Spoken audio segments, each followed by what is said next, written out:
Hi friends, welcome to SRIS Academy. ஹிஸ்ட்ரிக்கான full revision வந்து நம்ம இந்த வீடியோவில் பார்க்க போகிறோம். ஓகேவா? இம்பார்ட்டன்ட் பாயிண்ட்ஸாக குயிக்காக ரிவிஷன் மாதிரி பண்ணிடலாம். ஏற்கனவே ரிவிஷன் வந்து கொஷின்ஸ் மூலமாக பார்த்துருக்கோம். ஸோ அதோட பிளேலிஸ்ட்டை வந்து நான் லிங்க்கை டிஸ்கிரிப்ஷனில் வைக்கிறேன், செக் பண்ணி பாருங்கள். ஹிஸ்ட்ரியை சூப்பராக படிக்கிறோம். வாங்க வீடியோக்குள்ளே போகலாம். ஃபஸ்ட்டு பார்க்க போகிறது சிந்துவெளி நாகரிகம். ஸோ ஒரு 4 முக்கியமான நாகரிகம் சொல்லுவாங்க. அதில் மெசபடோமியா நாகரிகம்ங்கிறது தான் வந்து இருக்கிறதுலே மிக பழமையான நாகரிகம். சிந்துவெளி நாகரிகம் அப்படிங்கிறது வந்து மிக பரந்த பரப்பளவு கொண்ட நாகரிகம் எது அப்படின்னு பார்த்தீங்கன்னா சிந்துவெளி நாகரிகம். இது நம்ம இந்தியா மற்றும் பாகிஸ்தானில் இருந்த நாகரிகம். இதோட காலம் ரொம்ப முக்கியம். கிமு 3300 1900 வரைக்கும். சார்லஸ் மேஷன் அப்படின்னு ஒருத்தர் 1826 ஹரப்பாக்கு வந்திருப்பாரு. ஸோ ஹரப்பாவோட இடிபாடுகளை முதல்ல அவரோட நூலில் விவரிச்சவர் யாருன்னு கேட்டிங்கன்னா அது சார்லஸ் மேஷன் தான். இந்த சிந்துவெளி நாகரிகத்தை ஹரப்பா நாகரிகம் அப்படின்னும் சொல்லுவாங்க. ஏன்னா ஹரப்பாங்கிற பிளேஸ் தான் ஃபஸ்ட்டு கண்டுபிடிக்கப்பட்டது. அதனால் அலெக்சாண்டர் பிரின்ஸ்னு ஒருத்தர் 1831 அம்ரிங்கிற பிளேஸ்க்கு வருவார். அங்கே செங்கற்கோட்டைகள், பாலடைந்த செங்கற்கோட்டைகள் இருக்கிறதையும் அவர் கண்டுபிடிக்கிறாரு.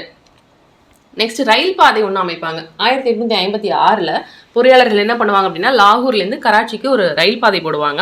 ஸோ அப்போது அங்கே பக்கத்தில் இருக்க அந்த கற்களெல்லாம் எடுத்து யூஸ் பண்ணி அவங்க அந்த ரயில் பாதையை போட்டுடுறாங்க. ஆனால் அந்த கற்கள்லாம் எந்த காலத்தை சேர்ந்ததாக இருக்குன்னு பார்த்தீங்கன்னா அந்த சிந்துவெளி நாகரிக காலத்தை சேர்ந்ததாக இருந்திருக்கு. அலெக்சாண்டர் கன்னிங்ஹாம் அப்படிங்கிறவரை பார்க்குறோம்.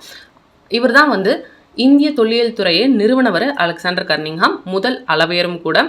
1853, 56, 75 இந்த ஆண்டுகள்லாம் வந்து இவர் இந்த ஆராய்ச்சியை செஞ்சுருக்காரு. சர் ஜான் மார்ஷல் அப்படிங்கிறவரும் பார்ப்போம்.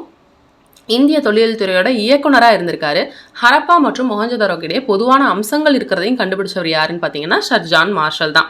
Next Mortimer wheeler. இவர் சிந்து நாகரிகம்ங்கிற நூலை எழுதினது யாருன்னு கேட்டாங்கன்னா மார்டிமர் வீலர்னு சொல்லணும். சிவிஸ், அதாவது சிவிலைசேஷன்னு சொல்லுவோம். ஸோ அதில் அந்த சிவிஸுங்கிற வார்த்தை எதுலேருந்து எடுக்கப்பட்டது அப்படின்னு பார்த்தீங்கன்னா லத்தீன்கிற மொழியிலேருந்து எடுக்கப்பட்டது தான் சிவிசம். அதோட பொருள் என்னன்னா நகரம் தான் வந்து சிவிஸோட அர்த்தம். ஸோ இந்த பகுதிகள்லாம் இருக்குது, ஹரப்பா, மொஹஞ்சதாரோ, இந்த பகுதிகள்லாம் எந்தெந்த வருடங்களில் யாரால் கண்டுபிடிக்கப்பட்டது அப்படிங்கிறது ரொம்ப முக்கியமானது. இதனால் செக் பண்ணி வச்சுக்கோங்க. தேவைப்பட்ட ஒரு ஸ்க்ரீன்ஷாட் எடுத்துக்கோங்க. இந்திய தொல்லியல் துறை பார்த்தோம்லே அலெக்சாண்டர் கன்னிங்ஹாமால் நிறுவப்பட்டது. 1861 நிறுவியிருப்பாங்க. அதோட தலைமையிடம் வந்து புதுடெல்லியில் இருக்குது. அதுக்கப்புறம் சிந்துவெளி நாகரிகம்ங்கிறது வந்து வெண்கல காலத்தை சேர்ந்தது. அதோட பரப்பளவு பார்த்தோம்னா 13 லட்சம் சதுர கிலோமீட்டர். ஓகேவா? இல்லைனா 1.5 மில்லியன் சதுர கிலோமீட்டர் கூட இருக்கும். 2 ஆப்ஷனில் எது வந்தாலும் கரெக்டாக போட்டுக்கோங்க. இந்த சிந்துவெளி நாகரிகத்தில் 6 பெரிய நகரங்களும் 200க்கும் மேற்பட்ட கிராமங்களும் இருந்திருக்கு. அதுபோல் வந்து இந்த ஹரப்பாவை வந்து ஒரு 3 கால பகுதியாக பிரிப்பாங்க. தொடக்க கால ஹரப்பா, முதிர்ச்சி அடைந்த ஹரப்பா, பிற்கால ஹரப்பா, இந்த மாதிரி பிரிப்பாங்க. ஸோ அதோட காலங்களையும் நோட் பண்ணிக்கணும். மெஹர்கர் சிந்துவெளி நாகரிகத்தின் முன்னோடின்னு சொல்லப்படுறது இந்த மெஹர்கருங்கிற பகுதி. இங்கே புதிய கற்கால மக்கள் வந்து வாழ்ந்ததாக சொல்லப்படுது. இது எங்கே இருக்குது அப்படின்னு பார்த்தீங்கன்னா பாகிஸ்தானில் பலுச்சிஸ்தான் மாநிலத்தில் போலன் ஆற்று பள்ளத்தாக்கில் இருக்கிறது தான் இந்த மெஹர்கருங்கிற பிளேஸ். ஓகேவா? சிந்துவெளி நாகரிகத்தோட எல்லைகள்லாம் என்னென்னு பார்த்துக்கணும். வடக்கில் ஷார்டுகை, தெற்கில் தைமாபாத், கிழக்கில் ஆலம்கிர்பூர், மேற்கில் சுர்கா ஜெண்டோர். அதுபோல் இந்த ஊர்லாம் வந்து இந்த பிளேஸ் எல்லாம் எந்தெந்த இடத்துல இருக்குங்கிறதையும் தெரிஞ்சுக்கணும். ஓகேவா? ஹரப்பா பஞ்சாப் பாகிஸ்தான், மொஹஞ்சதாரோ சிந்து பாகிஸ்தான், அதே மாதிரி காலிபங்கன்லாம் வந்து ராஜஸ்தானில் இருக்குது, லோத்தல் குஜராத்தில் இருக்குது, ராகி கிர்கி ஹரியானா. ஸோ இதெல்லாம் நல்லா நோட் பண்ணி வச்சுக்கணும். நெக்ஸ்ட்டு ஹரப்பா. ஹரப்பாங்கிறதுக்கு அர்த்தம் என்னென்னா புதையுண்ட நகரம். மொஹஞ்சதாரோ அப்படிங்கிறதுக்கு அர்த்தம் என்னென்னா இடுகாட்டு மேடு. இது ரெண்டையும் தெரிஞ்சு வச்சுக்கோங்க. அப்புறம் இங்கே இருந்த வீடுகள்லாம் எப்படி இருக்குன்னா சுட்ட மற்றும் சுடாத செங்கற்களால் கட்டியிருப்பாங்க. மெயினான விஷயம் மூடப்பட்ட கழிவுநீர் கால்வாய்கள் வந்து இங்கே இருந்திருக்கு. ஓகேவா? அதே மாதிரி மாடி வச்ச வீடுகளும் இருந்திருக்கு. அடுத்தது தெருக்கள்லாம் எப்படி இருக்குன்னா ஒன்றை செங்கோண வடிவில் வெட்டிக்கொள்கிற வகையில் தெருக்கள் அமைஞ்சிருக்கு. பெருங்குளம்ங்கிறது வந்து இந்த நகரோட நடுவில் இருந்திருக்கு. ஓகேவா? முக்கியமான விஷயம் அதில் நீர் கசியாமல் இருக்கணுங்கிறதுக்காக இயற்கை தார் கொண்டு பூசியிருக்காங்க. இதெல்லாம் தான் அங்கே இருக்கிறது. இன்னொரு முக்கியமான பாயிண்ட் கோவில் மற்றும் அரண்மனைகள் இது இருந்ததுக்கான சான்று எதுவுமே அங்கே கிடைக்கல.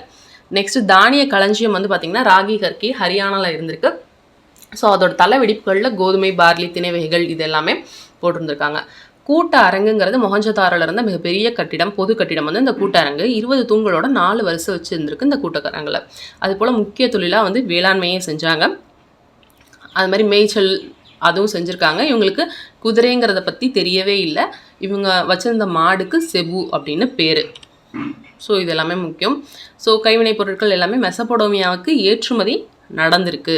ஓகேவா? இவங்க பயன்படுத்தின அணிகலன்கள் வந்து சிவப்பு நிற மணிக்கற்கள் கார்னெலியன்னு சொல்லப்படுது. அது லோத்தலில் கிடச்சிருக்கு. ஓகேவா. சாட்டு கையில் வைடூரியம் அண்ட் நாகேஸ்வர் பாலக்கோட்டில் வந்து சங்கு இதெல்லாம் கிடச்சிருக்கு. மொஹஞ்சதாரோவில் அமர்ந்த நிலையில் உள்ள ஒரு ஆண் சிலை கிடச்சிருக்கு. ஸோ அதில் சில டிசைன்ஸ்லாம் பூக்களால் வேலைப்பாடு கொண்டிருக்கோம். நெத்தியில் ஒரு தலைப்பட்டை போட்டிருப்பாங்க, ஒரு மேல் அங்கி போட்டிருப்பாரு. ஸோ இதெல்லாம் உண்டு. அதே போல் வெண்கலத்தாலான ஒரு நடனமாது சிலையும் மொஹஞ்சதாரோவில் கிடச்சிருக்கு. ஓகேவா. இது வந்து இந்த சிந்துவெளி மக்கள் லாஸ்ட் வேக்ஸ் முறையை தெரிஞ்சிருந்தாங்க அப்படிங்கிறத சொல்கிறது இந்த நடனமாது சிலை. மண்பாண்டங்கள்லாம் வச்சு மட்பாண்டங்கள் செஞ்சுருக்காங்க, சக்கரத்தின் மூலமாக செஞ்சுருக்காங்க. ஓகேவா.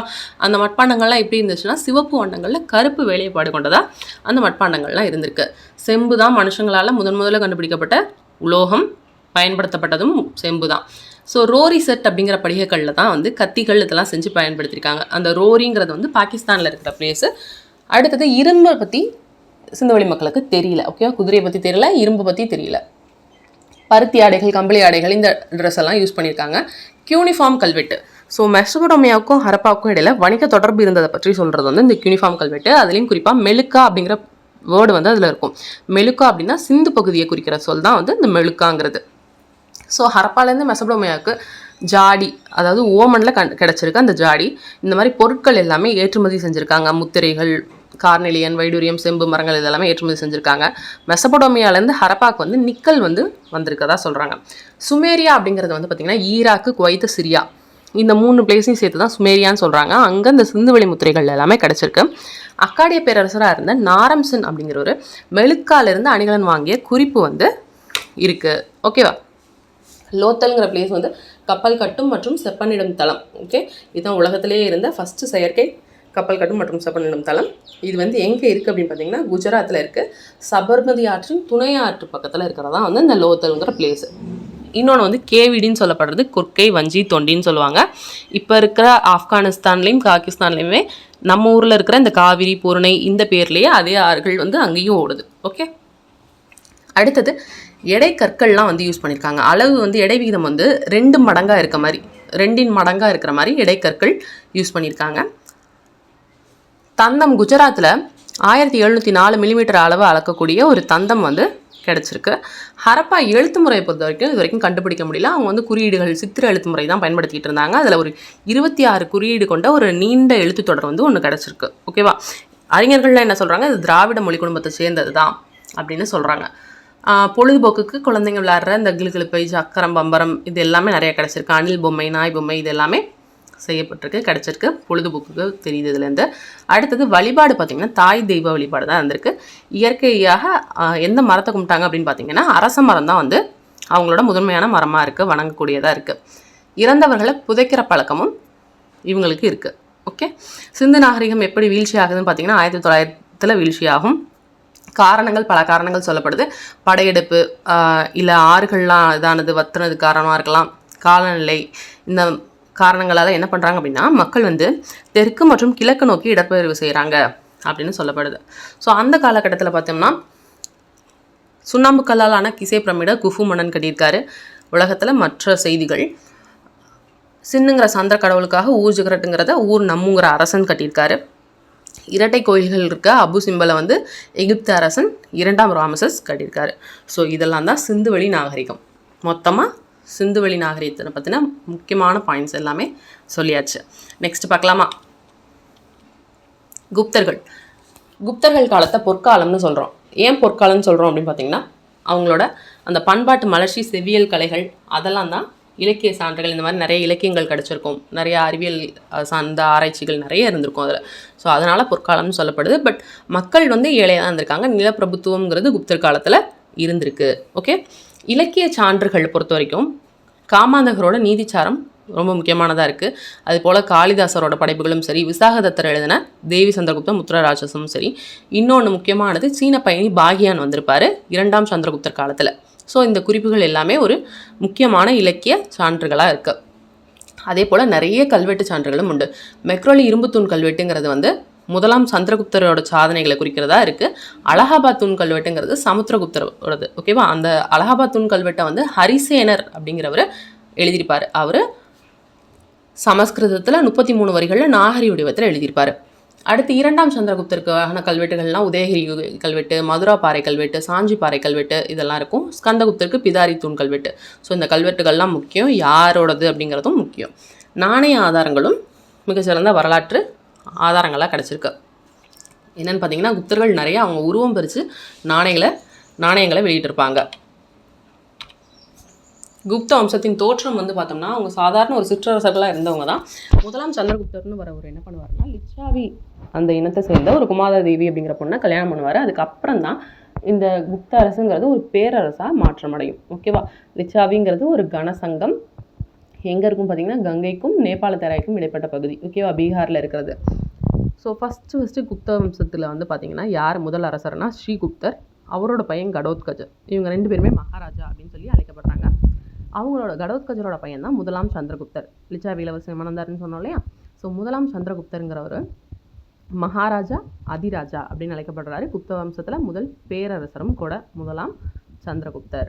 நெக்ஸ்ட் இவரோட பையன் சமுத்திரகுப்தர். ஸோ சமுத்திரகுப்தர் வந்து இந்திய நெப்போலியன்னு சொல்லி வரலாற்று அறிஞர்களால் அழைக்கப்படுறாரு. அலகாபாத் தூண் கல்வெட்டுங்கிறது இவரோட படையெடுப்புகளில் இவர் பெற்ற வெற்றிகளை குறிக்கிற சான்றாக அலகாபாத் தூண் கல்வெட்டு. ஓகேவா? நிறைய அரசுகளை தோற்கடிச்சிருப்பார். இவரோட சமகாலத்தவராக இருந்தவர் வந்து இலங்கை அரசர் மேகவர்மன். இவர் கயாவில் ஒரு பௌத்த மடம் கட்டிக்கிறதுக்கு இவர்கிட்ட சமுத்திரகுப்தர்கிட்ட பர்மிஷன் கேட்டிருப்பாரு. ஸோ அது ஒன்று இருக்கும். அடுத்த பாயிண்ட் வந்து பார்த்திங்கன்னா ஹரிசேனர். அவரோட அலகாபாத் தூண் கல்வெட்டு இது பண்ணாருன்னு சொன்னோம் இல்லையா, பொறிச்சாருன்னு. ஹரிசேனர் மற்ற கவிஞர்களையுமே வந்து சமுத்திரகுப்தரை ஆதரிச்சிருக்காரு அப்படின்னு சொல்லலாம்.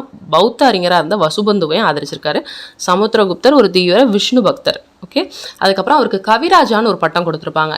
ஏன் அப்படின்னா, ஒரு நாணயங்களில் வந்து அவர் வீணை வாசிக்கிற மாதிரி ஒரு சின்னம் பொறிக்கப்பட்டிருக்கு. ஸோ கவிராஜாங்கிற பட்டம் சமுத்திரகுப்தருக்கு. நெக்ஸ்ட் இரண்டாம் சந்திரகுப்தர். அவரோட பையன் தான் இவர். சமுத்திரகுப்தரோட பையன் தான் இரண்டாம் சந்திரகுப்தர். இவர் வந்து விக்ரமாதித்தன் அப்படின்னு அழைக்கப்பட்டார். இவரோட சகோதரர் ராமகுப்தர்னு ஒருத்தர் இருப்பார். ஸோ அவரோட வாரிசுரிமைக்கு போராடி இவர் வெற்றி பெற்று ஆட்சிக்கு வராரு. பாடலிபுத்திரத்தை தலைநகரமாக கொண்டு ஆட்சி செய்கிறவர் தான் வந்து இரண்டாம் சந்திரகுப்தர். வகாடக இளவரசருக்கு அவங்களோட பொண்ணு பிரபாவதியை கல்யாணம் செஞ்சு கொடுத்துருப்பாரு. இவருக்கு நிறைய பெயர்கள் உண்டு. விக்ரமன், தேவகுப்தன், தேவராஜன், சிம்ம விக்ரமன், விக்ரமாதித்யன், சாஹரி, இந்த மாதிரி நிறைய பெயர்கள் வந்து இரண்டாம் சந்திரகுப்தருக்கு இருக்குது. அதுக்கடுத்து பார்த்தீங்கன்னா நவரத்தினங்கள்னாவே உங்களுக்கு இரண்டாம் சந்திரகுப்தரோட ஞாபகம் வந்துடணும். காளிதாசர், ஹரிசேனர், அமரசிம்மர் இந்த மாதிரி போன்றவங்கலாம் நவரத்தினங்கள் இரண்டாம் சந்திரகுப்தரோட அதில் இருந்தாங்க. வெள்ளி நாணயங்களை வெளியிட்ட முதல் குப்த அரசர் இரண்டாம் சந்திரகுப்தர். இது ஒரு இம்பார்ட்டன்ட் பாயிண்ட். இரண்டாம் சந்திரகுப்தருக்கு முன்னாடி வரைக்கும் பார்த்தீங்கன்னா தங்க நாணயங்கள் தான் வெளியிட்டிருப்பாங்க. இவர் தான் வந்து வெள்ளி நாணயங்களை வெளியிட்டிருக்காரு. முதல் குப்த அரசர் இரண்டாம் சந்திரகுப்தர் வெள்ளி நாணயங்களை வெளியிட்டவர். இவருக்கு அடுத்து வரவர் குமாரகுப்தர். ஸோ நாலந்தா பல்கலைக்கழகத்தை தோற்றுவித்தவர் குமாரகுப்தர். சக்கராதித்யர்னு அழைக்கப்படுறாரு. ஸ்கந்தகுப்தர் அவரோட பையன் என்ன பண்ணுறாருன்னா, இவர் தான் கடைசி அரசர். இவர் பார்த்தீங்கன்னா ஹூனரோட படையெடுப்பை தடுத்திருக்காரு. ஓகே, இவரோட ஆட்சியில் ஹூனர்கள் படையெடுத்து வந்திருப்பாங்க. ஆனால் இவர் தடுத்திருப்பாரு. ஆனால் இவர் தடுத்தாலுமே அதனால் நிதி நிலைமை வந்து மோசமாயிருக்கும். திரும்ப படையெடுத்து வரதுனால இவங்க நாட்டோட நிதி நிலைமைங்கிறது மோசமாயிருக்கும். முதலாம் நரசிம்மகுப்தர் அப்படிங்கிற பேரில் பாலாதித்யர் வந்து அடுத்த ஆட்சிக்கு வருவார். இவர் ரொம்ப பௌத்த மதத்துக்கு சப்போர்ட் பண்ணுறவராக இருப்பார். மிகிரகுலருக்கு கப்பம் கட்டி வந்தவரும் கூட பாலாதித்யர். விஷ்ணுகுப்தர் இவர் தான் குப்த வம்சத்தோட கடைசி அரசர். ஸோ குப்த அரசர்களை பற்றியெல்லாம் பார்த்தாச்சு.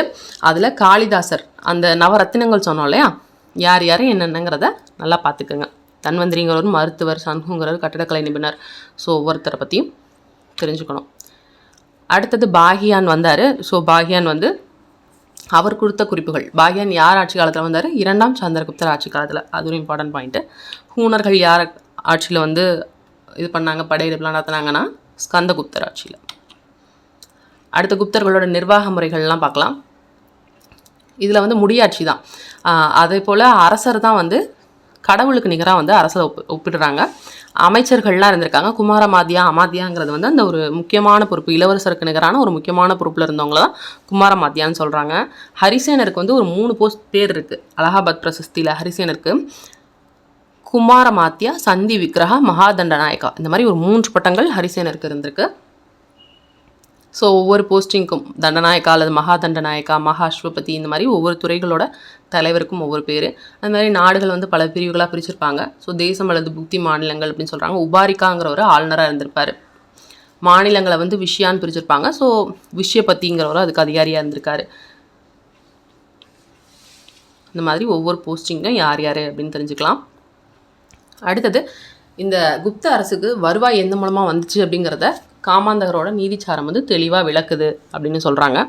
காளிதாசர் வந்து தென்பகுதியில் மிளகு ஏலம்லாம் கிடச்சதாகவும், வராகமிகிரர் வந்து பல மரங்கள்லாம் எப்படி வளர்க்கணுங்கிற ஒரு அறிவுரையும் கொடுத்ததாக சொல்லப்படுது. பஹார்பூர் செப்பேடு இதில் என்ன சொல்லியிருக்காங்க அப்படின்னா, அரசர் தான் வந்து நிலத்துக்கு ஒரே உரிமையாளர் அப்படின்னு சொல்லியிருக்கதா சொல்கிறாங்க. ஸோ இந்த மாதிரி சேக்த்ரா, கிலா, அப்ரகதா, வஸ்து, கபட, சஹாரான்னு நிலங்களை வந்து ஒரு 5 வகையாக பிரிச்சிருப்பாங்க குப்தர்களோட ஆட்சியில். இது ஒரு இம்பார்ட்டன்ட் பாயிண்ட்டு. அதே மாதிரி என்னென்ன வரிகள்லாம் வசூலித்தாங்க, விளைச்சலில் அரசன் பெறுற வழக்கமான 1/6 வரி தான் வந்து பாஹா அப்படின்னு சொல்லப்படுது. இந்த மாதிரி ஒவ்வொரு வரிக்கும் அதோட பேரோட கொடுத்துருக்காங்க. நீர்ப்பாசனத்துக்கு ரொம்ப முக்கியத்துவம் கொடுத்துருக்காங்க. அணைக்கரைகள் கட்டியிருக்காங்க அப்படின்னு சொல்லி நாரத ஸ்மிருதியில் சொல்கிறாங்க. அமரசிம்மரும் வந்து இந்த மாதிரி வடிகால்கள்லாம் இருந்ததா, ஜல நிற்கமா அப்படிங்கிற வடிகால்கள்லாம் இருந்ததா அமரசிம்மரும் சொல்லியிருக்காரு. குஜராத்தோட கிர்னார் மலையில் சுதர்ஷனா ஏரிங்கிறது பிரபலமானதாக இருந்திருக்கு குப்தர் காலத்தில். அதுபோல் உலோகங்கள் நிறைய கிடச்சிருக்கு. அதுக்கு சான்றுகள் வந்து அவங்களோட நாணயம். இன்னொரு முக்கியமான சான்று வந்து மெக்ரோலி இரும்பு தூண் கல்வெட்டு. ஓகேவா, இப்போ வரைக்கும் துருப்பிடிக்காமல் இருக்கிறது. அண்ட் வணிகம் செஞ்சவங்களை வந்து 2 வகையாக பிரிச்சிருக்காங்க, சிரேஷ்டி மற்றும் சார்த்தவாகா. ஒரே இடத்துல தங்கி வணிகம் செஞ்சவங்க சிரேஷ்டி, ஊராக போய் வணிகம் செஞ்சவங்க வந்து சார்த்தவாகான்னு சொல்லப்படுது. இன்னொன்று பாஹ்யான்னு சொன்ன பாயிண்ட் வந்து பார்த்திங்கன்னா, வங்கத்தில் தாமிரலிப்தி அப்படிங்கிற ஒரு முக்கியமான வணிக மையம் இருந்திருக்கு. ஓகேவா, கிழக்கு கடற்கரையோட முக்கியமான வணிக மையம் வங்கத்தில் இருந்தது தாமிரலிப்தி. ஸோ சீனாவிலேருந்து பட்டெல்லாம் இறக்குமதி செஞ்சுருக்காங்க. இந்தியாவிலேருந்து நிறைய கற்கள், ரத்தின கற்கள், மெல்லிய துணி வகைகள் எல்லாமே வந்து ஏற்றுமதி செஞ்சுருக்காங்க.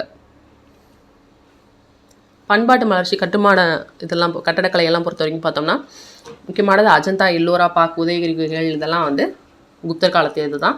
அதே போல் நாகராபாணி, கருவறைக்கு மேலே சிகரம் அமைக்கிற புதுமை வந்து நாகராபாணிங்கிறது குப்தர் காலத்தில் தோன்றியது தான். புத்தர் சிலை நாலந்தாவில் வந்து ஒரு 18 அடி செம்பு சிலை இருக்கும். அதே மாதிரி சுல்தான்கஞ்சில் ஒரு 7.5 அடியில் புத்தர் சிலை இருக்கும். இது ரெண்டுமே ரொம்ப முக்கியம். அதே மாதிரி அஜந்தா இந்த ஓவியங்கள்லாம் சுவர் ஓவியங்கள்லாம் குப்தரின் சுவர் ஓவியங்கள் அஜந்தா, பாக், பாதாமி இதெல்லாம் காணப்படுது. ஃப்ரெஷ்கோ அப்படின்னு சொல்லப்படுற ஓவியங்கள், அதாவது சுவரோட பூச்சி ஈரமாக இருக்கப்பே அடித்தா அது ஃப்ரெஷ்கோ. ஆனால் இந்த அஜந்தா ஓவியங்கள்லாம் ஃப்ரெஷ்கோ டைப் கிடையாது. சுவரோட பூச்சி காஞ்சதுக்கப்புறம் அடிக்கிறது தான் இந்த அஜந்தா ஓவியங்கள். குப்தரோட அலுவலக மொழி வந்து சமஸ்கிருதமாக இருந்திருக்கும். யார் யார் என்ன புக்ஸ் எழுதுனாங்கன்னு நிறைய இருக்கும் பார்த்துங்க. பாணினி அஷ்டதாயி, பதஞ்சலி மகாபாஷ்யா, அமரசிம்மர் அமரகோஷம், சந்திரகோமியர் சந்திய வியாக்கரணம். அதே போல் வசுபந்து தான் வந்து முழுமையான பௌத்த நூலை எழுதினார். முதல் நூலை எழுதினார் ஒரு வசுபந்து.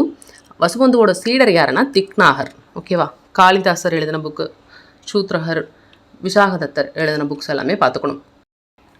அடுத்தது நாலந்தாவை பற்றி பார்க்குறோம். நாலந்தாங்கிறது குமாரகுப்தரால் தோற்றுவிக்கப்பட்டதான் நாலந்தா.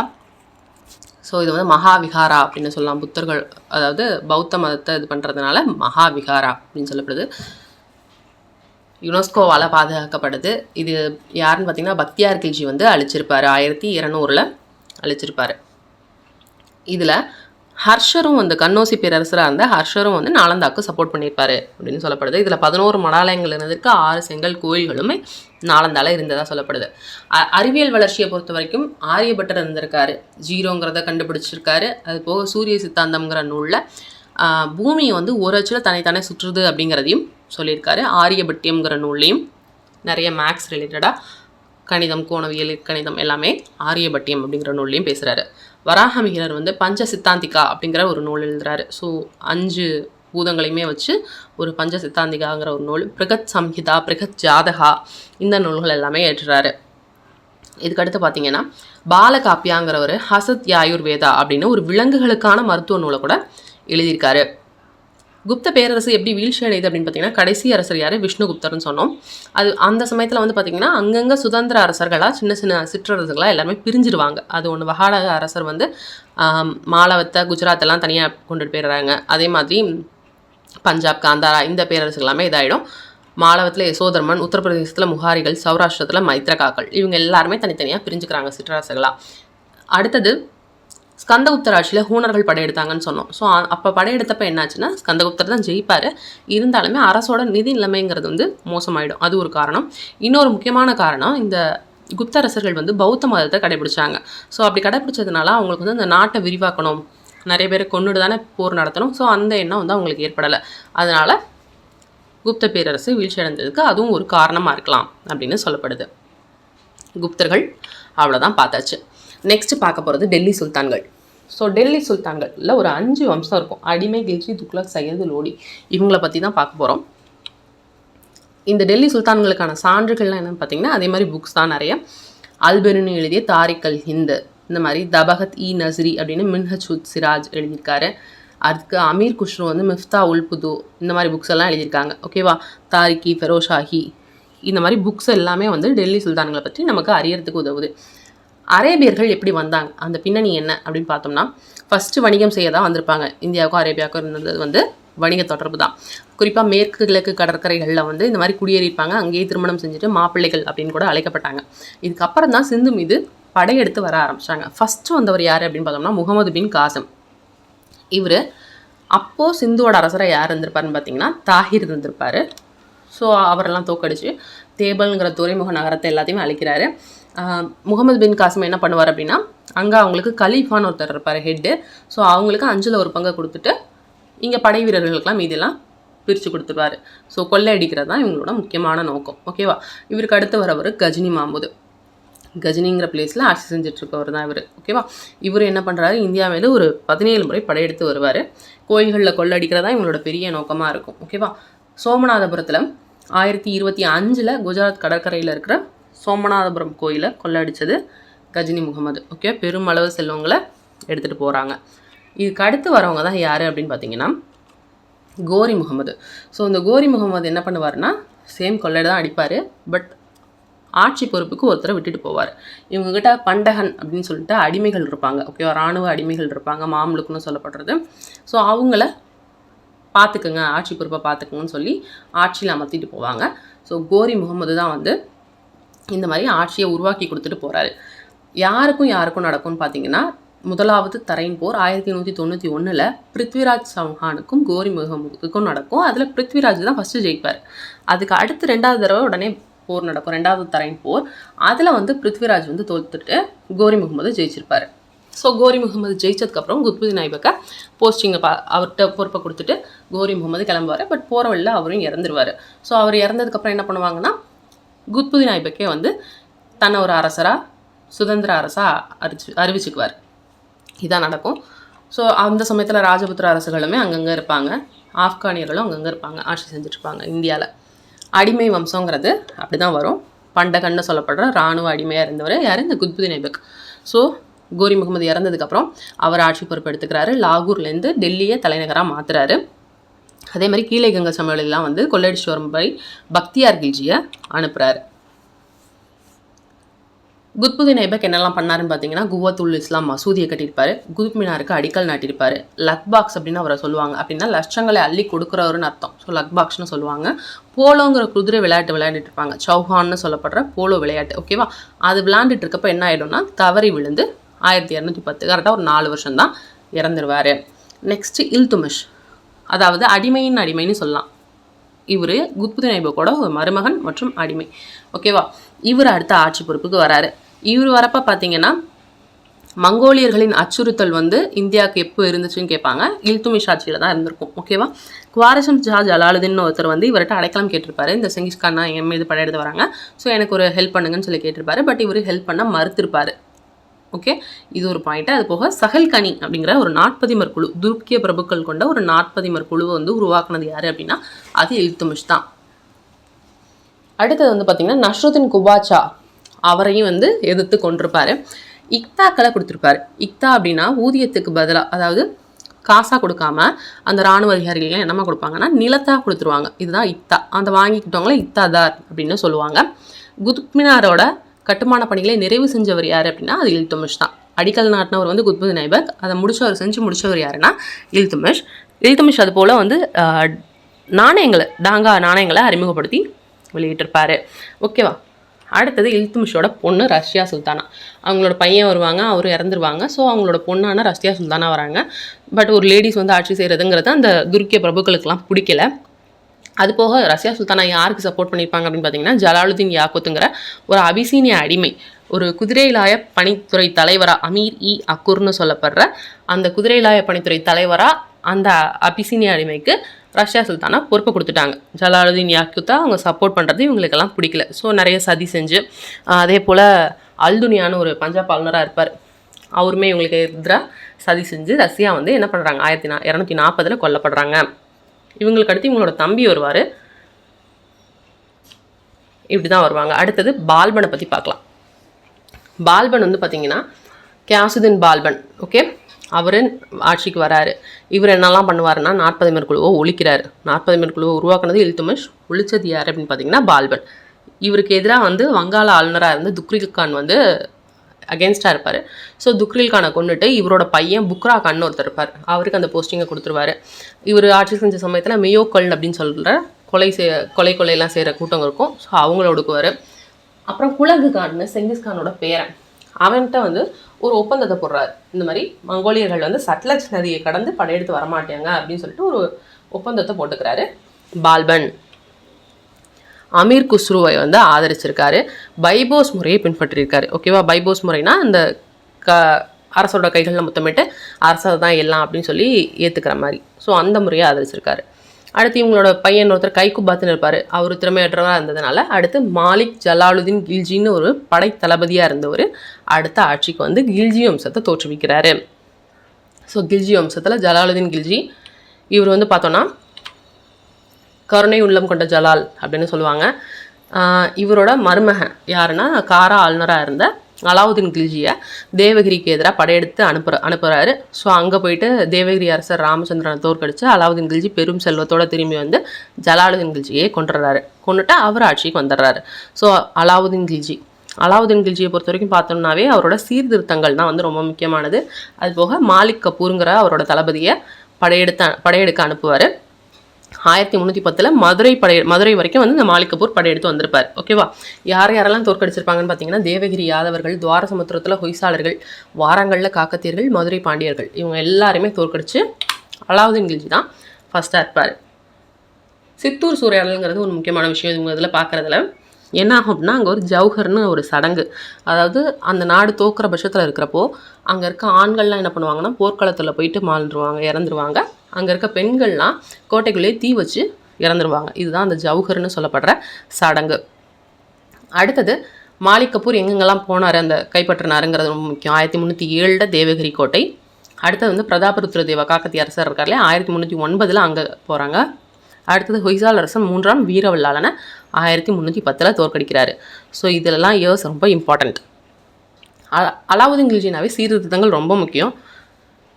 ஊழல் தடுப்பு, மது போதை இதெல்லாம் வந்து பயன்படுத்துறதுக்கு தடை, சூதாட்டத்துக்கு தடை, பரம்பரையாக பணி அமர்த்துறதுக்கு தடை, இந்த மாதிரி நிறைய சீர்திருத்தங்கள் வந்து அலாவுதீன் கில்ஜி செஞ்சுருப்பார். படையோட தொடர்பில் இருக்கிறதுக்காக அஞ்சல் முறையை அறிமுகம் செஞ்சுருக்காரு. அதே மாதிரி கொள்ளையில் பங்கு தராமல் பணமாக ஊதியம் வழங்கியிருக்காரு. ஒற்றாடல் வலைப்பின்னலை ஏற்படுத்தியிருப்பார். அதே போல் இப்போ ஒரு மார்க்கெட்டில் வந்து எடையை ஏமாத்துறாங்க அந்த மாதிரி செஞ்சாங்கன்னா எந்த அளவுக்கு எடையை ஏமாத்துறாங்களோ அந்த அளவுக்கு விற்கிறவங்க உடம்புலேருந்து சதையை வெட்டி வீச சொல்லியிருக்கார். அடுத்தது வந்து இவரோட பையன் கிசர்கான்னு வாரிசாக வருவார். அதுக்கு அடுத்து மாலிக் கபூர் ஒரு 35 நாள் மட்டும் ஆட்சி செய்யப்பட்டு கொல்லப்படுவார். ஸோ இந்த மாதிரி கில்ஜி வம்சம் அதுக்கடுத்து யாரும் சரியான ஆட்சி பொறுப்பு இல்லாமல் காசி மாலிக்னு ஒரு தளபதியாக இருந்தவர் தான் கியாசுதீன் துக்ளக்குங்கிற பேரில் துக்ளக் வம்சத்தை தோற்றுவிச்சு அடுத்த துக்ளக் வம்சத்துக்கு வராரு. ஸோ கியாசுதீன் துக்ளக் தான் வந்து துக்ளக் வம்சத்தை தோற்றுவிக்கிறார். இவரை பொறுத்த வரைக்கும் பார்க்க வேண்டியது துக்லகாபாத் அப்படிங்கிற ஒரு நகரத்தை ஏற்படுத்துகிறாரு. அடுத்தது இவரோட பையன் ஜுனாகான்ங்கிற இயற்பெயர் கொண்ட முகமது பின் துக்ளக் அடுத்த ஆட்சிக்கு வருவார். ஸோ முகமது பின் துக்ளக்கை பொறுத்த வரைக்கும் இவர் நிறைய சீர்திருத்தங்கள் செய்யணும்னு நினைப்பார். பட் அது எல்லாமே தோல்வியில் தான் முடியும். என்ன பண்ணுறாருன்னா தலைநகரை மாற்றுறாரு. டெல்லியிலேருந்து தௌலதாபாத், அதாவது தேவகிரிங்கிற பேரை தௌலதாபாத்னு மாற்றிட்டு டெல்லியிலேருந்து தௌலதாபாத் கூட்டிகிட்டு போகிறாரு. ஆனால் அங்கே போய் செட் ஆகலை. ஓகேவா, அங்கேருந்து வடநாட்டை ஆட்சி பண்ண முடியல. ஸோ திரும்ப ரிட்டன் அங்கேயே போகலாம், டெல்லிக்கே திரும்ப தலைநகரம் மாட்டுவார். அடுத்தது அடையாள நாணயங்களை அறிமுகம். அடையாள நாணயங்கள் அப்படிங்கிறது வந்து பார்த்திங்கன்னா காப்பரில் விடவும் மக்கள்லாம் என்ன பண்ணுவாங்க, செம்பில் அவங்களாவே கள்ள நாணயங்களை அடிச்சிடுறாங்க. ஸோ இது செட் ஆகலைன்னு சொல்லிட்டு என்ன பண்ணுவார், அந்த செம்பு நாணயங்கள்லாம் திரும்ப வாங்கிட்டு வெள்ளி நாணயங்களாக கொடுப்பார் அதுக்கு பதிலாக. ஸோ அதில் கஜானா காலியாயிடும். இந்த மாதிரி ஒரு விஷயம். இன்னொன்று வேளாண்மையை கவனிச்சுக்கிறதுக்குனே ஒரு தனித்துறை திவான்-இ அமீர் கோஹி அப்படிங்கிற துறை, அதாவது விவசாயத்துக்கு லோன் கொடுக்குற அந்த இதுவுமே அவர் முற்போக்காக யோசிச்சு தான் செஞ்சுருக்காரு. பட் அது ஒர்க் அவுட் ஆகலை. ஸோ இவரோட ஆட்சி காலத்தில் வந்து பார்த்திங்கன்னா ஒவ்வொரு அரசுகளாக மதுரை தனி சுல்தானியமாக பிரிஞ்சிக்கிச்சு, பாமினி சுல்தானியம், வங்காளத்தில் சுதந்திர அரசு. ஸோ எல்லாருமே தனித்தனியாக பிரிஞ்சுக்கிட்டாங்க. இதுதான் முகமது பின் துக்ளக் காலத்தில் நடந்தது. பட் பரந்த நிலப்பரப்பை ஆட்சி செஞ்சுருப்பார் முகமது பின் துக்ளக். ஓகேவா, இவருக்கு அடுத்து வந்தது ஃபெரோஷா துக்ளக்னா யாருன்னு பார்த்தீங்கன்னா முகமது பின் துக்ளக்கு சித்தப்பா பையன். ஓகேவா, ஸோ அவர் என்ன பண்ணுவார், ஃபெரோஸ் ஷா துக்ளக்கை பொறுத்த வரைக்கும் என்னென்னலாம் இருக்குன்னா, அவரும் சில சீர்திருத்தங்கள் நல்ல இதெல்லாம் செஞ்சிருப்பார். கல்லூரிகள், மருத்துவமனைகள், மசூதிகள் இதெல்லாம் கட்டி கொடுத்துருக்காரு. அலுவலர்களை வந்து பரம்பரையாக பணியமர்த்தியிருக்காரு. நிறைய ஊதியம் கொடுத்துருக்காரு. அடிமைகளோட நலனில் அக்கறை செலுத்தியிருக்காரு. ஓகேவா, இது எல்லாமே ஃபெரோஸ் ஷா துக்ளக் பண்ணியிருக்காரு. இன்னொரு விஷயம் வந்து தக்கான பிரச்சனைகள்லாம் வாங்க வந்து தலையிடுங்கன்னு சொல்லி பாவனி இளவரசர் கூப்பிட்டுமே இவர் போகலை. ஓகேவா, நெக்ஸ்ட்டு என்னெல்லாம் பண்ணிப்பாருன்னா, நீர்ப்பாசன கால்வாய்கள். ஃபெரோஸ் ஷா துக்ளக்கில் இது ஒரு ரொம்ப முக்கியமான விஷயம். நீர்ப்பாசன கால்வாய்கள் நிறைய வெட்டியிருப்பார். அதுபோல் தோட்டங்களை புனரமைச்சிருப்பார். இது எல்லாமே நடந்திருக்கும். ஜிசியா வரியை விதிக்கவும் செஞ்சுருக்காரு இவர். ஓகேவா, குத்புதீன் ஐபக் தான் ஃபஸ்ட்டு ஜிசியா வரி. ஜிசியா வரிங்கிறது முஸ்லீமாக இல்லை ஒருத்தர் அப்படின்னா அவங்க ஒரு வரி கட்டணும், தலைக்கு இவ்வளோ வரின்னு சொல்லி கட்டணும். அதுதான் ஜிசியா வரி. ஃபஸ்ட்டு குத்புதீன் ஐபக் தான் அந்த வரியை கொண்டு வந்திருப்பார். அக்பர் வந்து அது வேண்டான்னு ஒழிச்சிருப்பார். திரும்ப அவுரங்கசீப் வந்து அந்த வரியை கொண்டு வந்திருப்பார். இதுதான் ஜிசியா வரியோட கதை. தைமூரின் படையெடுப்பு. ஸோ தைமூர், தாமர்லைன்னு சொல்லப்படுற தைமூர், இவர் வந்து சாமர்கண்ட் பகுதியில் இருக்கிறவர் தான். அங்கேருந்து இந்த மாதிரி படையெடுத்து இந்தியா மீது வராரு. ஸோ 1398 டிசம்பரில் டெல்லியை கொள்ளடிக்கிறார். ஓகேவா, அப்போது கடைசி துக்ளக்கரசராக இருந்தவர் யார் அப்படின்னு பார்த்தீங்கன்னா நஸ்ருதீன் முகமது ஷா.